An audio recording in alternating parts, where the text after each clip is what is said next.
একটা শব্দে আমার আছে যে পাল্লা দেয়া। প্রথম কথা হচ্ছে পাল্লা দেয়ারই কিছু নাই।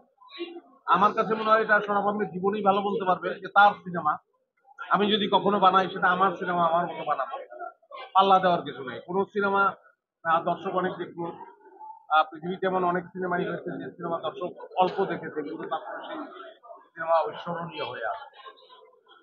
কিন্তু আমি আমার দেখে আপনার দেখে যেহেতু বললেন যে আপনার ভালো লেগেছে, আমার মনে হয় যে ভালো লাগবে সবাই। তো সেই ক্ষেত্রে আমি মনে হলো যে আপনার ব্যাগটা ঠিক হয়েছে, মানে যে জায়গায় ঝুলে আছে। আমার মনে হচ্ছে যে এই সিনেমাগুলো যদি আমাদের সিনেমাগুলো আমরা দেখতে থাকি, তাইলে আপনার সনাতনের জীবন পরে আরেকটা সিনেমা বানাবে, সেখানে আমি জোর করে ঢুকে যাবো অভিনয় করার জন্য।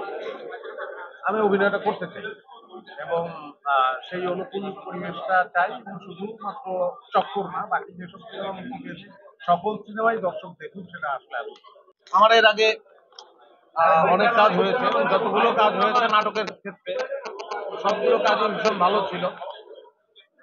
তো এই কাজটার ক্ষেত্রে যখন আমাকে বলা হয়, আমি যখন স্ক্রিপ্ট করতে যাই, স্ক্রিপ্ট করার সময় আমি খুব এক্সাইটেড ছিলাম যে চরিত্রটা দুর্দান্ত এবং এই চরিত্রটা করতে হবে। তার জন্য সরব আহমেদ জীবনকে যদি কিছু টাকা দিতে হয় তাহলে বলুন। চরিত্রটা আমার ভীষণ তখনই পছন্দ হয়। তারপরে কাজ করতে শুরু করলাম, আজকে হলে আসলাম, দেখলাম। আমি আসলে শুটিং এর সময় কাজ করতে করতে আমার প্রত্যাশা যতটুকু ছিল তার চেয়েও আমি আসলে বেটার সিনেমা পেয়েছি, এবং আমি স্ক্রিপ্টও আমার দেখে খুব ভালো লাগলো। আর আমাদের কলা কুশলী যারা ছিল এবং আমরা যারা সবাই একসঙ্গে অভিনয় করেছি, প্রত্যেকের অভিনয় ভীষণ ঠিকঠাক ছিল, খুব ঠিকঠাক ছিল।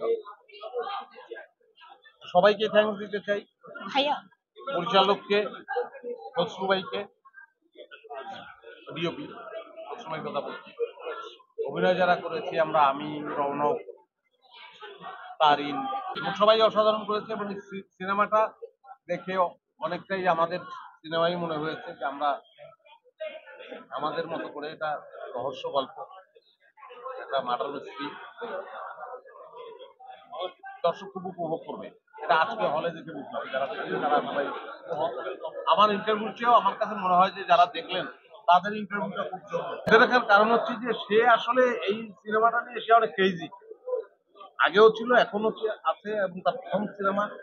এবং এটা দেখে কখনোই মনে হবে না যে একজন পরিচালকের প্রথম সিনেমা। মনে না হওয়ারও যথেষ্ট কারণ আছে, কারণ পরিচালনা করার অভিজ্ঞতা তার আজকের না, সেটাও অনেক দিনের। সিনেমা হয়তো প্রথম।